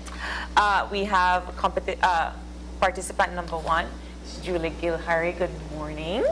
Loving the curls. And then we have Miss Jean Peters. Good morning. Present. Good morning. And Miss Caroline Clark. Good morning. Good morning. And Ms. Diane McKay, good morning. Ms. Maria Logue. Thank you. Good morning. Good morning. And Ms. Yvonne Reynolds, good morning. Pleasant good morning to you. Good morning to you all, ladies. So you all look lovely this morning, and thank you for being here with us. Welcome. We're happy to be here. So let's start with the pageant itself. What is Miss Y, and what does it mean for you to be a part of this competition? Let's start with you, Miss Clark. Well, Miss Y is for ladies over 55 and older. And the reason I entered the pageant was for the experience and because I was encouraged to enter by my neighbor. Oh. Okay, so now that I'm in the pageant, it's an experience and a half. What did it have? Because I get to meet other ladies in my age bracket, and it's fun being around them, you know? All of us in the same age group, and get to know one another and talking and enjoying each other's company. Even though we're being competitive, you know, it's an experience. Did any of you ever think that you would be a part of a beauty pageant at any point in your life? No. Yes? Okay, well then tell us about your experience. Yes, because I was Queen of the Bay in 1980-81. Oh. And I always wait to become a senior citizen so that I can join Miss Y. Wow. So you have a competitive edge over these ladies. as a former beauty queen yourself, right? Yes, sir. Nice. Talk to us about then the differences in experience. You did Queen of the Bay. What was that experience like compared to how you're preparing for Miss Y? Well, this one, I meet friends, all the next teenagers like myself, and we do have fun together every day. I want to go back to what being Miss Y would mean to you if you were to win the competition. Let's go with you, Miss Marie. If you've been Miss Y, you have an air that you have to serve the Y by interacting with the senior citizen and to go there, and everywhere they invite the queen, they have to go and partake. Is there anything that you would like to work on in particularly as Miss Y? Well, interact more with the youth, advise them to get off the street and go and get a good education in life, because there's nothing out there. Let's ask Miss Yvonne how she feels about being a contestant in this year's Miss Y. I feel so great to be here with my ladies, you know, and I'm so excited about this pageant. Yeah, and it's the first time I'm attending to, you know, Miss Y. And Are you nervous? Yes, You're mentally prepared? I am a little nervous. So. Why though? Why would you be nervous? I am not too sure. What is the pageant like? What can we expect? Are you guys going to be doing talent show, competition? That's okay. So tell us what we can expect. Well, we are going to be doing a talent. It goes in 3 sections: introduction, the talent, and then the evening wear. As for me, my talent will be dancing and beating the mata. Okay. Yes. That's not a skill, yes. And is it a secret? Is it a secret that you guys are keeping in terms of your talent, or you guys have openly discussed what No, you're... it's not a secret. Okay. No, because I will be doing a dance by Lila Vernon. Nice. And you prepared? One of her famous numbers, Jijo Wapangola, culture, Ding Ding Wala Wala, these songs.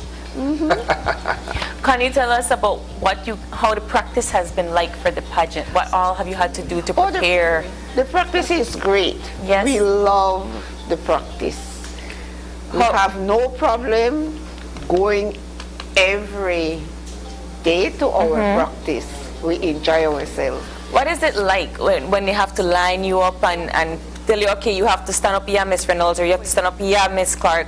What's the presence like to do that? It's like you stand in line, you need to come out, be on time, timing with their music, and don't go out there and be shy. Okay. You have to prepare now. Prepare. Get out there. Don't listen to the crowd. Okay. Listen to the nice. Listen to the nice. Yeah. So speaking of, you guys are going to be, having your pageant in front of a live audience, in front of your supporters, your families and friends.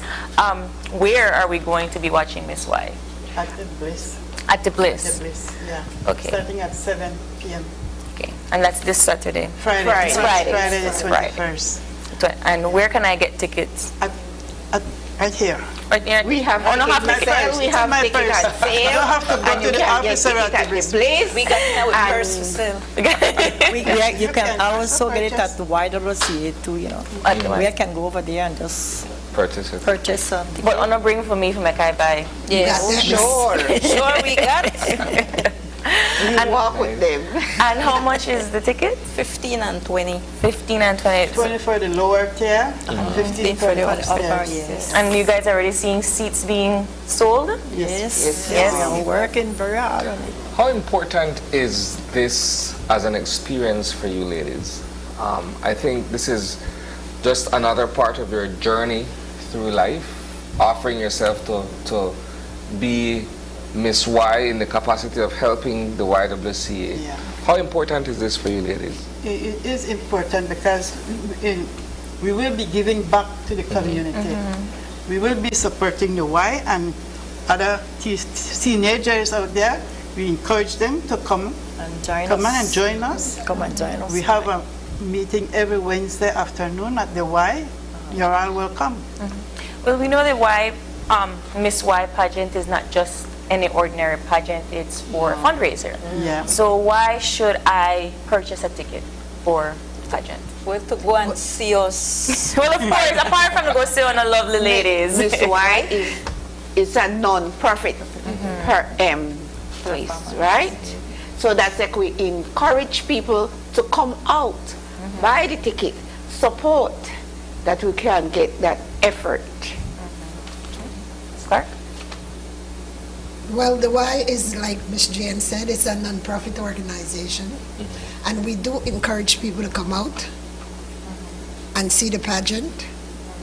Just come back, sit back and relax, And the tickets are on sale, like we said before.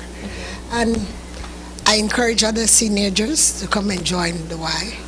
Well, we know, Ms. Clark, you joined the Y because you said a neighbor had encouraged you, but why did you ladies join the competition? I joined the competition because one of my friends come and asked me if I want to go into Miss Y pageant. So I told her yes. She gave me gave me the lady number. I called Miss Philippa and I come and bring my ID and they photocopy it. Miss McKay? Me, a friend of mine kept pushing me for like 3 years. Every year she comes, you know, going to the Y money, good. I don't like it. I don't think so. It come again this year and you're going to join? I said, I want to think about it. So a couple of days after I called and I said, Amen. So, it's an experience I have never thought of doing something like this before. And Ms. Renaud? For me, I got this experience from Miss Philippa because from 60, she's always asking Miss Yvonne, why don't you come and join the Y? Why don't you come out and be one of Miss Y ladies, so we can be together, get to meet ladies like our age. But after so much air she's asking, I said, okay, I'll try this air. So thank God I'm here. And what about you, Miss Jane? Well, it's my neighbor who motivates me. He said, why sit in the house? Your sister have gone to her maker. Come out, I will take you to the senior citizen on a Wednesday. So he said, I don't want you to tell me no. So I said, okay, I will make up my mind. No choice. No choice I have. So I make up my mind, and when I went to the senior citizen, there where I meet such beautiful young ladies, and he asked me, don't you want to be a part of the pageant? I go like, no. Afterwards, everybody started to say, come on, I know you can do it. Give it a try. And so I make up my mind, and I went to Miss Philipper, and I tell her, yes, I will give it a try. Wow. And yourself, Ms. Gilhart? I was just waiting to become a senior citizen so that I can join Miss Y. I went to YWCA and take the cake decorating course, and I did well. I graduated from there, and so I always like to go to Y. So it seems that the pageant itself is not just a competition, it is a way for you all to interact and to be supportive of each other. So how do you encourage other young women or senior women to join the Y? How do you do that? What would be your advice? My advice to them, not stay at home. Don't let pains and things conquer you and say, oh, I don't want to go there. Come out. Be a part of it. You will have a lot of experience, laughter and things. Anybody else?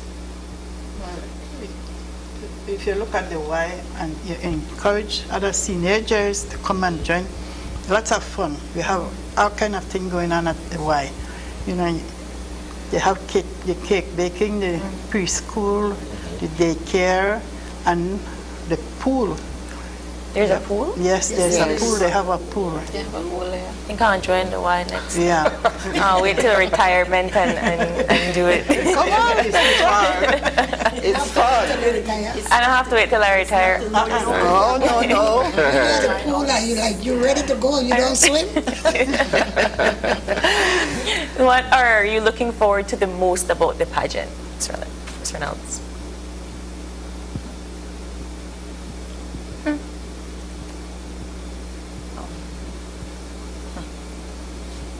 Looks like the nervousness is still sticking. But I mean, you all are being prepared. You're ready to go on stage. Yes, we are all ready. Yes, Mom. And I don't have an address on a favorite one. Yes. We have that. We got that. So this Friday, the 21st of October at 7, tickets are for $15 and $20. Get them now from these lovely ladies, or at the Bliss, or at the Y. All right. Any final words for our viewers, ladies, before we wrap up? Yes. I just want to encourage everyone that's watching us, and if you even hear about it or passing and seeing a flyer, I'm encouraging you guys to come and enjoy the show on Friday at 7 at the Bliss. It'll be a full packed night for you guys. And Ms. McKay? Yes, come out and support us. Support the Y. You're going to enjoy yourself. You're going to enjoy yourself. I'm looking forward to this competition already. And ladies, we also have one more surprise for you, but we're going to save that for when we get back after our commercial break. This is Open Your Eyes. Stay tuned.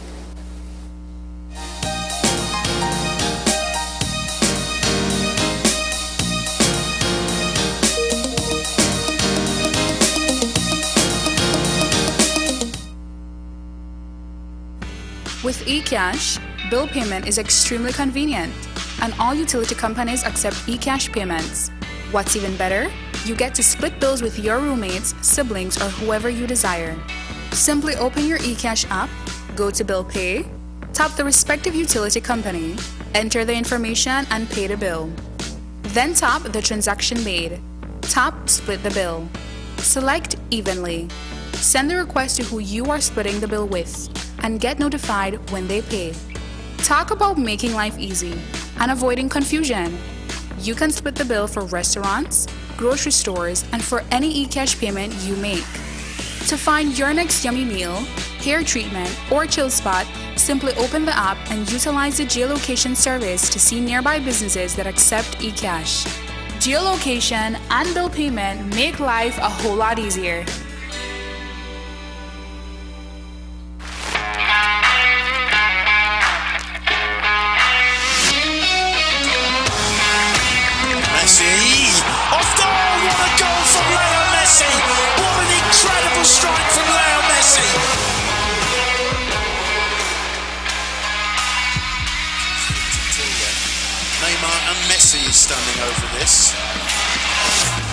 I say. Great entertainment stays with you, and we bring you great entertainment. Next Gen, the ultimate digital experience.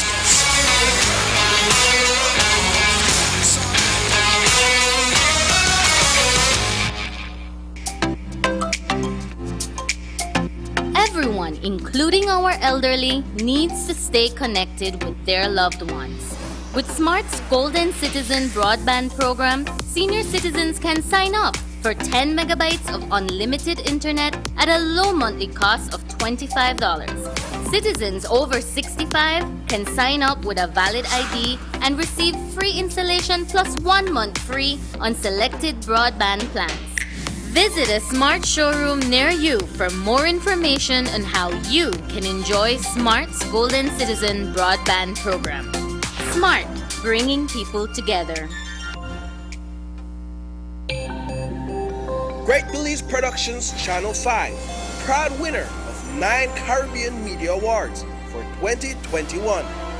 Best Investigative Report, Best News Item, Best Coverage of People with Disabilities, Best Financial Literacy Journalism, Best Videographer, Best Television Commercial Spot, and the People's Choice Award, with 2 special mentions for Financial Literacy Journalism. Are you looking for low-cost television advertising? Have we got a deal for you? Advertise on Channel 5's Daily Classifieds. Channel 5's Daily Classifieds is one of the most effective methods for introducing yourself and your business to the community. Use our Daily Classifieds to recruit employees, promote specials, promote your products or services, promote a business opportunity, increase traffic to your website, and advertise items you have for sale. Let us help you to save valuable time and money. Call us today at 280-0013 or visit us at our offices on Coney Drive to discuss how we can help your business grow affordably. Channel 5's Daily Classifieds. Advertise today.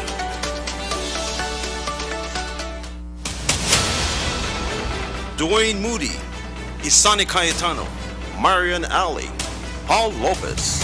Your News 5 Belize teams do whatever it takes. Go wherever they need to go, so you can catch the story wherever you are, whenever you want, on whatever device. Channel 5 Belize on television, Facebook, Instagram, and YouTube. Because news is now everywhere, all the time. And so are we. Whether you're at home, on the road, at work, or at school, if you see news happening or suspect that something might be up, call or text the Channel 5 News Belize tip line at 672-5555. You don't have to give us your name, just give us the tip.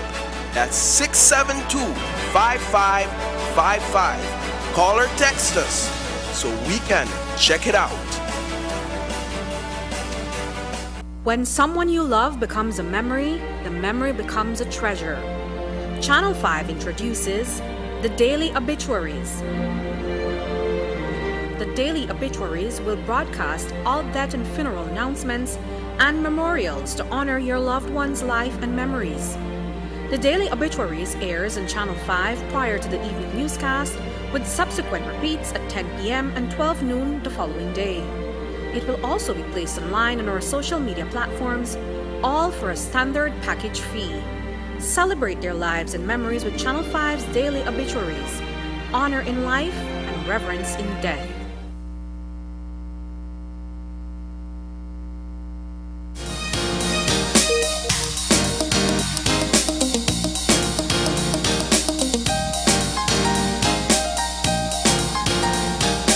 And we are back with our final conversation for this morning. It's all about scratch and win. And I hope I could win something this time, because I never win nothing last time. I like your enthusiasm. Well, love it too, love it. Who don't want to win free money? Everybody want free money. In studio with us, we have Haley August, who is the marketing coordinator for Scratch and Win. Good morning, Haley. Good morning, guys. Good morning. Are you ready to I hope you give me the rigged ones where I could win. Can't sit up on here. Can't sit up on here. I mean, I have a lucky dollar here that you know, I hope that when I scratch my ticket, that I'll be one of the lucky winners today. Yes, and I want you to come into my office and, you know, you take the picture with you, the whole $1,000 ticket. Exactly. The only difference, right, is that when I win, I can do my interview you can do it yourself. Screen, right? You don't have to. You don't have to hide my identity, right? I'll be the proud winner of the $50,000 ticket. Yes. I mean, if that happens, I just feel like you won't have a lot of family members where you never. No. It's off limits for family members. I'll tell you, if I win, I'll immediately request at least 4 weeks of vacation time. First order of business, right? I'll take a hiatus from work. Yeah, nobody will find you for those 4 weeks. By then, all the money gone. Well, last time you were in studio with us, Haley, you were talking about the app. Yes. So let's get into what is new at Scratch and Win this time. Okay, so this time I'm launching $1 and $2 new tickets. They're, in terms of the prizes, a little better than the last time, because the last time you had the dollar ticket has a chance to win $1,000, and now it's up to $2,000. And for the $2, the last ticket was up to $5,000, and now it's up to $10,000. Wow. So more chances, more money. A lot of prizes are out there, so I'm really excited to launch these tickets. So if I win there too, I'm walking away with $12,000. Yes, you are.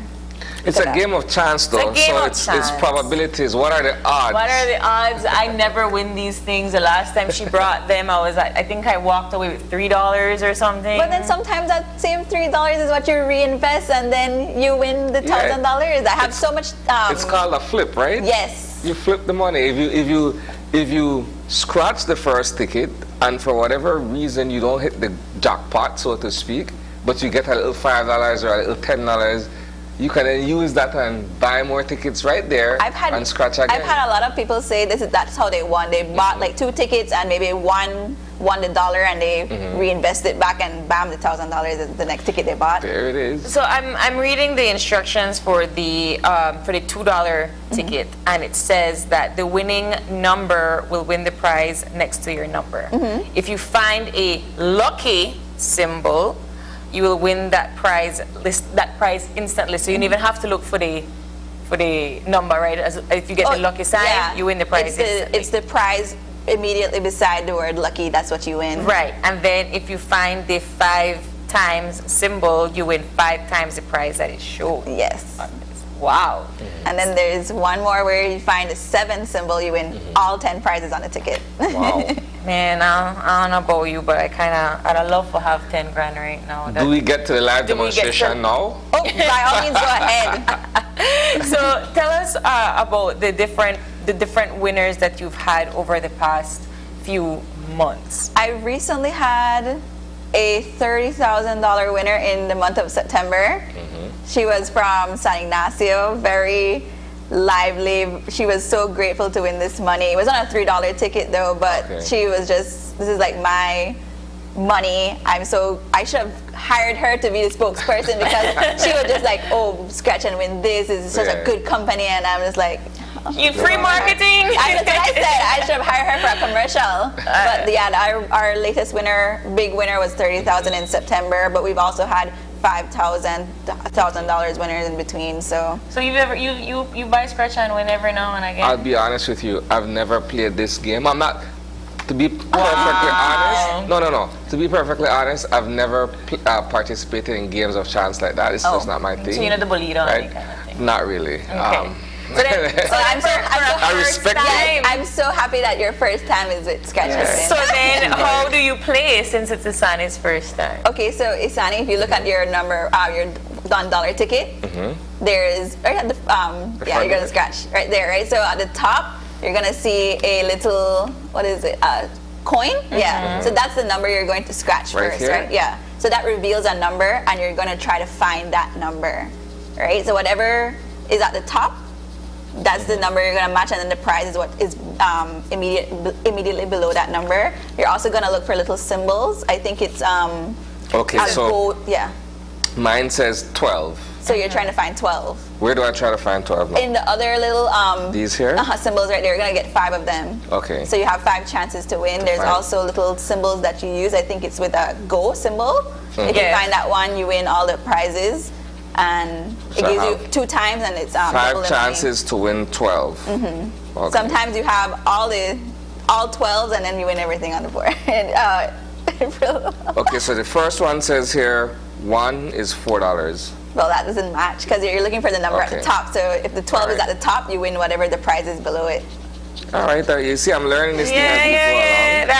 I don't even bother to look at the money because if you don't match the number, I don't even. All right. Okay, the second one is 11. I'm almost getting there. Almost there. That hurt.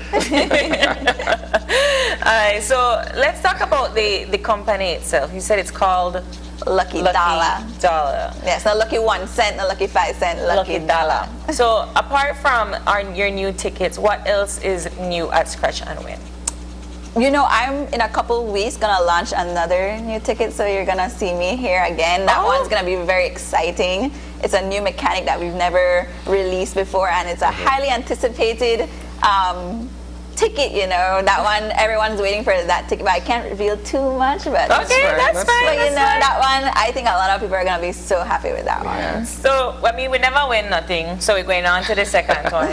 And this one is a little bit different because you have 2 numbers. Yes. All right. You can either match 1 number or both of them, but as long as it's 1. And then you have the other little symbols you're looking out for too. So there's a lot of chances to win. Okay, so let's look at so the stars, right? Yes, at the top. At the top. So any of these 2 numbers, I could win something. So I have 23 and 13. Yes, so you're looking for I have 6. And I have 23 as well. All right. Maybe 23 is a lucky number. Maybe 23 is a lucky number. So now I scratch the prize. Okay. To find anything prize, that corresponds with 6 or 23 in my case. Or the symbols, you said? Yes. And the symbols are 7, 5x, and lucky. Lucky 7. Lucky number is 7. So, I mean, this is clearly a game of chance, like Isani mentioned. What are the chances that I will win? Because you don't coin out twice, and I never win any. So I guess 3rd time's a charm. I hope 3rd time's a charm. But if you look at the back of the ticket, there's actually like a little win rate. It tells you like 1 in every. I think this one is 3 chances. There's a win. Probability. Yes. And for me, $1 is a win because you could, like I said, you reinvest that $1 and you could win more. Nice. Well, I never win anything this time. Last time I'm gonna win $3, and this time nada. But it's all part of the game, you know. It's all part of winning isn't everything, April. It isn't. You're not. You competitive is fine stuff. I've had people, you know, they just that's their Sunday ritual. You know, after Sunday breakfast, before Sunday lunch, they go and they have this is $20 worth of tickets. We can scratch all of them, and it's just a fun activity to do. It is a fun activity, and I think it's very I don't want to say it's therapeutic, but like my mind goes into a different place when I scratch with my dollar. Definitely. So, talk to us again. What is different about these tickets? And of course, we can buy them at any store, right? Yes, there's 350 locations all around the country of Belize. Like I said, even if you bought that ticket all the way in Corozal and you live all the way in PG, as long as they're a scratch and win agent, they can cash it out anywhere. And if it's over $500, it's at my main office here in Belize City. I'm always so grateful to see where these people come from, and sometimes it's like some village, I'm like, that village exists in Belize? And then the app. Give us how is the app going? It's going very good. We have a lot of users on it. A lot of people are saying, oh man, that really helps me because I have like first time users like yourself, and they'll be like, oh, I'm not sure how I win. And I just tell them, just go on the app, just scan a little code, and it tells you exactly if you won or not. Yeah. And they love it. And then I also do alerts through that app. So these same tickets that I'm mentioning right now, they'll be launching through our app just so our users know that, okay, these are our new tickets out. Yeah. Go and find them. we want some winners. Yes. So now it's up to $2,000 you can win for every dollar that you spend. Maybe. Yes. It's a game of chance. It's a possibility, but think about it. If you put in $1 and win $2,000, why wouldn't you be excited? Why wouldn't you be happy? Very true. It's $1,999 more that you didn't have. True. Wow. Very true. Very. And then the $2 is $10,000 this time. Yeah. Perfect. Right. So $2 could turn into 10,000. Yeah. I could do that right now.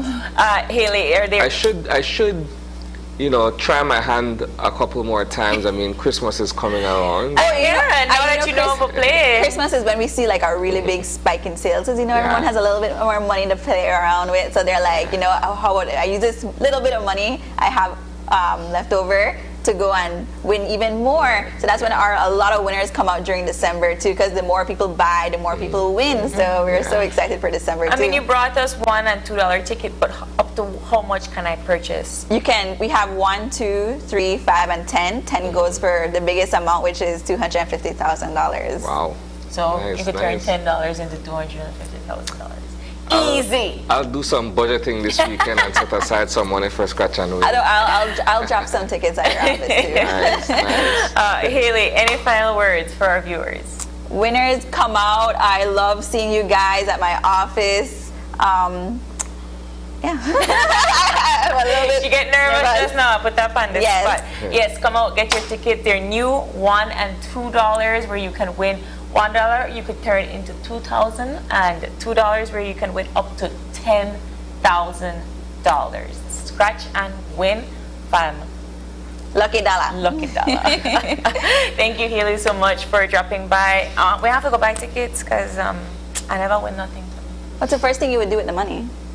Like if you win pay my mortgage. Okay. What? Responsibilities. What? Pay towards your mortgage, right? No. Pay my mortgage. Your mortgage wouldn't be $10,000 or $2,000. You have to pay $10 per ticket to exactly, that would be mine. I'd think big $250K. That's my mortgage right there. Nice. And change.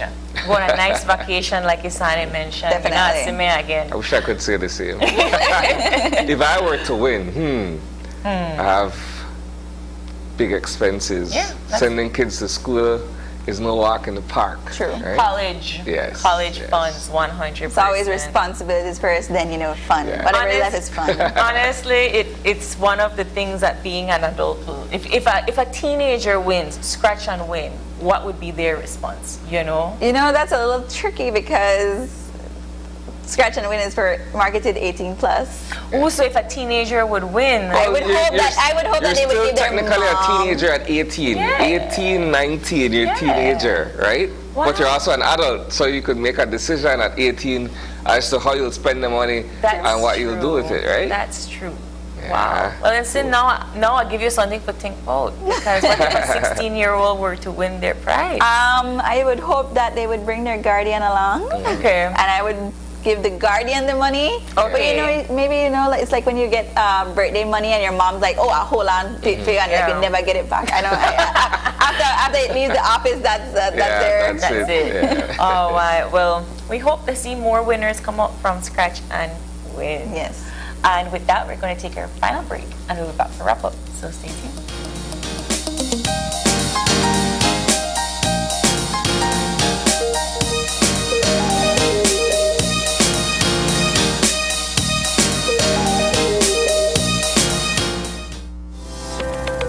Galenia Hospital, located in Cancun, Mexico's premier tourism destination, is a state-of-the-art healthcare facility that provides highly specialized medical services.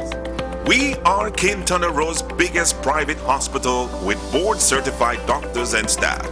Some of our services include Cath Lab, Adult Intensive Care Unit, Neonatal Intensive Care Unit, emergency rooms, operating theaters, ambulance services, and more.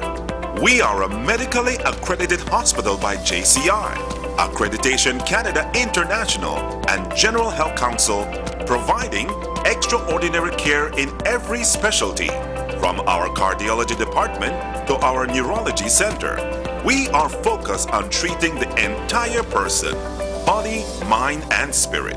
Contact us at medicaltourism@hospitalgalenia.com or visit our website at www.hospitalgalenia.com.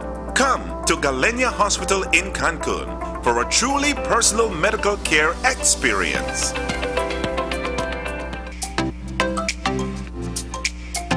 Everyone, including our elderly, needs to stay connected with their loved ones.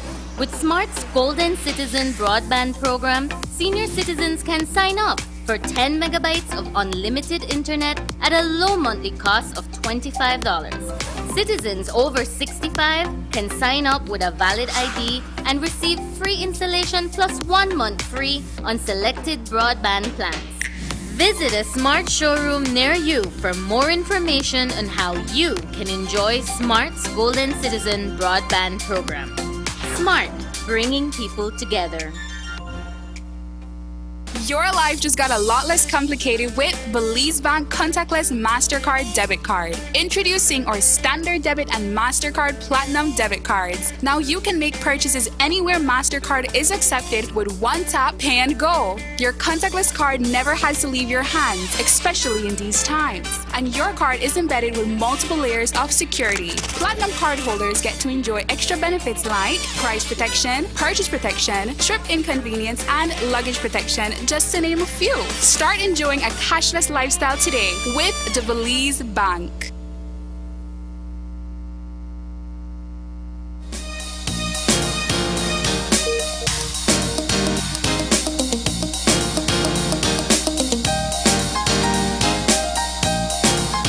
And we are back. We are back. The morning show has come to a close. Isani, Yes. we had wonderful guests today. Interesting conversations as well. Interesting conversations. We would like to thank the Minister Musa and Minister Oscar Rekenya for coming in this morning and discussing their collaboration with rural safety and security, and that's an initiative that we hope to see roll out very, very soon. We also had the ladies from the Y that are entering the Miss Y pageant that will be aired this Friday at 7. So get your tickets, $15 and $20. And then me and Isani never win nothing, but we did have fun scratching and unfortunately not winning. But thank you so much to Haley August for coming in from Scratch and Win to talk to us about the new updates from Scratch and Win. And of course to our viewers, thank you both. Thank you all so much for tuning in. You open your eyes and you started your morning right. If you have any questions or concern, you can always drop us a line right here somewhere. Okay. OYE@channel5belize.com. You can catch our live stream on Facebook and YouTube, and on Facebook at Open Your Eyes BZ, and our highlights on Instagram at OYE_Belize. We'll see you again tomorrow when you open your eyes To start your morning right. Be sure to keep your eyes, your minds, And your hearts open. Have a good day, a safe day. We'll see you tomorrow. Goodbye.